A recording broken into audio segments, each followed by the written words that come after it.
Naghanap ka ba ng murang phone ngayong 2025? Panoorin mo ang video na to. Ito ang mga budget phones na nakasale na ngayong 2025. Tara, listen natin to.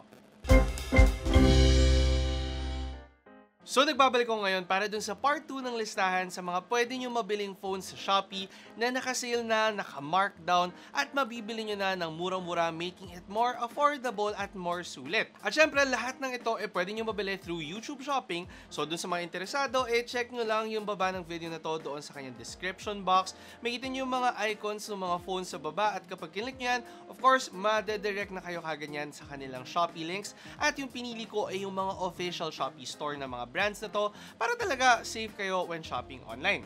Anyway, bago ako magsimula, mag-subscribe muna kayo by clicking the subscribe button below, andyan sa baba. Tapos click nyo na rin yung bell icon para ma-update kayo sa mga susunod na videos at kung sakaling nakatulong sa inyo ang video na to, i-like at i-share nyo na rin. Simulan na natin sa mga listahan ng mga nakasale na budget phone ngayong 2025. Simulan muna natin with Vivo Y04. Etong phone na to, kaka-release niya lang actually earlier this year. So nakakatuwa lang na nag-markdown na rin kagad siya, making it more affordable for us. With the Vivo Y04, meron siyang malaking 6.74-inch na HD Plus display, 90Hz refresh rate na yan, at ang maganda dito sa phone na to ay may IP64 rating na siya. Meaning lang na to, mas resistant siya to water and dust. Meron siyang 5,500 mAh battery capacity, giving you enough battery life naman to get you through the day. Aside pa dyan, meron siyang 13 megapixel na main camera and then a 5 megapixel front-facing camera, and ito yung mga photos taken with this phone. With a Unisoc T7225 na processor, enough naman ang performance nito para ma-run yung mga basic apps na ginagamit nyo and also some casual gaming on this phone. Of course, di naman natin ma-expect yung mga high-end performance talaga on phones at this price point, given na ang Vivo Y04 nagkakalaga lamang ng 5,699 pesos nung na-launch siya. However, ngayong katapusan ng 2025, pwede nyo na makuha ang phone na to ng 4,185 pesos para sa kanyang 4GB RAM with 64GB storage variant. Tapos, para naman sa mas mataas na storage variant niya, from 6,299 pesos, bumaba na din ang presyo niya down to 4,725 pesos. So, malaki na yung discount na pwede nyo makuha ngayong dulo ng 2025. Considering nakaka-release lang actually ng phone na to earlier this year. Ngayon, kung sakaling hindi naman kayo nakontento sa performance ng Vivo Y04, meron pang isang ma-offer na phone ang Vivo sa inyo. Ito naman ay ang Vivo Y19s. So ito, slightly earlier siya na-release, actually a year ago, mga November 2024. At yung maganda pagdating sa mga phone na ganito nakatagal na na-release, mas malaki na din yung mga discount na pwede nating makuha. With this phone, makakakuha ka ng Unisoc T612 na processor, enough din para i-run yung mga basic games nyo. Actually, performance-wise, similar siya doon sa previous phone na napag-usapan natin. And then aside pa dyan, meron din siyang IP64 rating, giving you water and dust resistance. Slightly smaller ang screen niya with 6.68-inch na HD Plus display, and then also meron din siyang 5,500 mAh battery capacity. Actually, while discussing yung mga specs ng phone na to, very similar ang performance niya doon sa Vivo Y04. However, yung mas maganda dito meron siyang mas mataas na megapixel count sa camera with a 50 megapixel main camera, and meron pa siyang 5 megapixel front-facing camera. Ito yung mga photos taken with this phone, and masabi natin na medyo mas mataas pa rin yung quality niya kahit nga ayon medyo mas luma ang phone na to. Ngayon, para sa presyo naman, na-launch ang phone na to at 6,999 pesos para sa kanyang 4GB model with 128GB of internal storage. Ngayon, pwede nyo na siya makuha at 5,130 pesos. So almost 2,000 peso na discount on this phone. Hindi pa kasama yung mga voucher dyan. So syempre, kung meron kayong mga voucher na available, pwede pang bumaba ang presyo ng phone na to. So ito na yung dalawang phones natin na manggaling sa Vivo na brand. Again, kung sakaling interesado kayo, pwede nyo sila makuha through YouTube Shopping. Check nyo lang yung mga links dyan sa baba, doon sa mga picture ng Vivo Y04 at saka Vivo Y19s. And of course, idedirect kayo nyan sa official Shopee store ng mga brands na to para syempre safe and secure kayo when buying online. Moving on to our next brand naman, ito ay ang Oppo. So with Oppo, may two phones din tayo na ma-showcase dito sa video. Yung una, itong Oppo A5i. Sa lahat ng mga phones ito actually, included na yung mga jelly case nila, fortunately, para hindi na kayo mapapabili ng accessories. And ito naman ang phone na Oppo A5i. So with the Oppo A5i, nakakakuha ka ng slightly mas maliit na screen with a 6.67-inch na screen, 90Hz refresh rate na yan, at meron siyang maliwanag na display na capable of up to 1000 nits of brightness. So kahit sa arawan, kaya nyo naman magamit ang Oppo A5i. Aside pa dyan, gumagamit siya ng Snapdragon 6S Gen 1 na chipset at enough naman ang performance na to para magamit nyo siya for casual gaming as well. At nakapaglaro naman ako provided nga na medyo mas mababa ang settings na gagamitin natin for games like Mobile Legends. For this phone din, meron siyang IP54 rating. So may enough din tayo na water and dust resistance for accidental na mga, ayun, kapag nadumihan or medyo dalhin natin sa harabas na lugar ang ating Oppo A5i. For the battery naman, 5,100 mAh battery capacity. At kung medyo naliliitan kayo dito, at least meron naman siyang mataas na 45-watt fast charging para mabilis nyo mafo-fully charge ang inyong phone. Aside pa dyan, para sa camera setup naman, meron siyang 8 megapixel na rear camera and then a 5 megapixel front-facing camera. So yung Oppo A5i, actually, halos kaka-release niya lang this year at around June 2025. Pero yon, fortunately, nag-markdown na rin ang phone na to.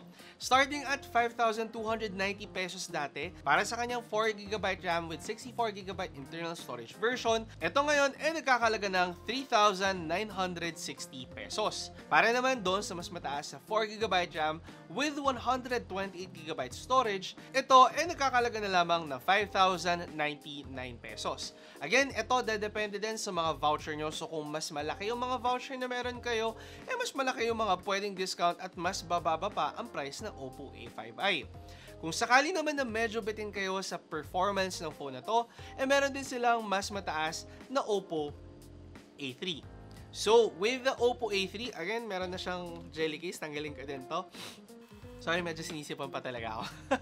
Pero, para sa Oppo A3 naman, pag-usapan natin yung ma-offer ng phone na to sa inyo. Same with the Oppo A5i, meron siyang 6.67-inch na display, and again, 90Hz refresh rate na yan, at saka meron pa siyang 1000 nits of brightness. So still, magagamit ito sa ilalim ng arawan. Aside pa dyan, gumagamit din siya ng Snapdragon 6S Gen 1 chipset, so given na same sila ng chipset, same din ang performance na ma-expect natin from this phone. Casual gaming, pero syempre medyo babaan natin ang ating mga settings para talaga magkaroon tayo ng smooth gaming experience. With IP54 rating as well, may expect nyo din na meron tayong water and dust resistance, and also military standard compliant ang Oppo A3. So medyo clumsy kayo pagdating sa inyong mga phone, mas panatag naman kayo on a phone like the Oppo A3.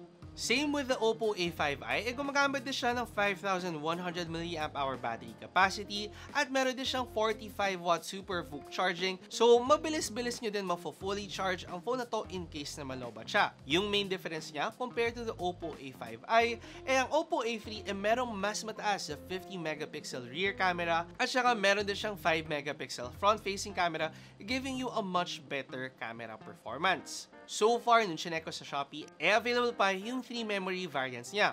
Yung 6GB RAM with 128GB internal storage, dati nagkakahalagang 8,999 pesos. Ngayon, pwede nyo na makuha at 5,929 pesos. Para naman doon sa mas mataas na 8+128 memory variant, makuha nyo to sa halagang 7,099 pesos. At para doon sa pinakamataas na 8+256 na memory variant, nagkakahalaga itong 8,299 pesos. So pagdating nga sa mga phone, kung sakaling gusto nyo talaga makatipid, kumuha kayo ng mga phone na either na-release last year or earlier this year for better markdowns. Again, kung gusto nyo mga Oppo phones, nandyan yung mga link nila, tapos kapag kinlik nyo yan, dediretso na kayo niyan sa Shopee links nila. Syempre, yung pinili ko yung official store ng Oppo para safe and secure kayo when buying online. Moving on, dito tayo sa last phone natin. So last video, pinag-usapan natin yung Itel Super 26 Ultra. For our second video, ito naman, ay ang Itel S25 Ultra. So itong phone na to na-release around last year lang din, so mga November 2024. At ayun, malaki na din yung mga discounts na pwede nyo makuha when buying this phone. Pero syempre, ano muna yung ma-offer niya? First and foremost, yung form factor ng phone na to. Same with the Itel Super 26 Ultra na meron na kayo nakukuha na curved display at saka curved back, giving you a much thinner form factor on a budget phone. So pagdating sa mga budget phone, medyo unprecedented talaga yung gantong form factor. Madalas sa mga mid-range, premium mid-range, or even flagship phones nakukuha yung ganito. Pero kung sakaling gusto nyo maka-experience ng curved display on a budget phone, definitely go with the Itel S25 Ultra. Meron siyang napakalaki na 6.78-inch AMOLED display na again, uncommon for a phone under 10,000 pesos.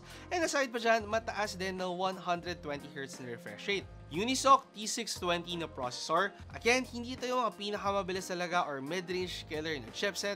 However, para sa akin, enough performance naman to for a phone at this price point. Actually, nakapaglaro pa nga ako and na-enjoy ko yung mga games na nalaro ko given nga na mababa ang settings when playing on this phone. With a 5,000 mAh battery capacity and an 18-watt charger, medyo dito lang tayo nag-hold back ng konti for the Itel S25 Ultra, pero lumaban naman siya with a 50-megapixel main camera and then a 32-megapixel front-facing camera.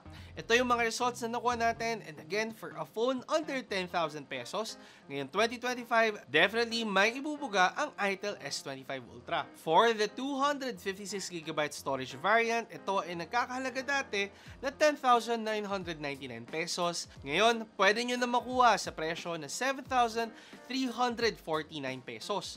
Tapos kung sakali naman na gusto nyo yung mas mataas pa na 512GB na storage variant, dati nagkakahalaga ito na 16,999 pesos. Ngayon, pwede nyo na makuha at 10,699 pesos. Oh my God, ito yung may pinakamalaking discount actually sa lahat ng phones dito sa video natin. So anyway, yun na yung mga phones dito sa ating video para sa mga budget phones na pwede nyo mabili sa Shopee na talagang matitindi na ang markdown, na para sa akin, i-take nyo tong opportunity na to para talagang masulit ang purchase nyo. Hopefully, nakatulong tong video para malaman nyo kung ano nga ba yung mga sulit at naka-markdown na phones na pwede nyo mabili sa Shopee. At kung sakaling gusto nyo nga bilhin ng mga phone na to, pwede nyo na mabili yan through YouTube Shopping. Again, check nyo lang yung sa ilalim ng video na to, yung mga icons dyan sa baba. Kapag kinlik nyo yan, malilid kayo nyan doon sa kanilang Shopee link. At syempre, pinili ko yung mga Shopee link na yan para talaga sa official Shopee store ng mga phone na to at talagang makapag-shopping kayo ng safe and secure through YouTube Shopping. Again, sana nakatulong ang video na to, at kung sakaling ang nakatulong, mag-subscribe ka naman by clicking the subscribe button below. Hit mo yung bell icon dito, yung sa gilid nun, para ma-update ka sa mga susunod na videos. As kung sakaling nakatulong ang video na to sa'yo, like at i-share mo na rin. Ako si Alvin, ang inyong tech guy. See you next time. Ingat! Nagustuhan nyo ba ang video ko? I-check out nyo ang aking channel for more phone, gadget, and laptop reviews. Tapos, meron pa akong tech tips and guides. Mag-subscribe by clicking the subscribe button below at i-hit nyo na rin ang bell icon para sa mga susunod ko pang videos.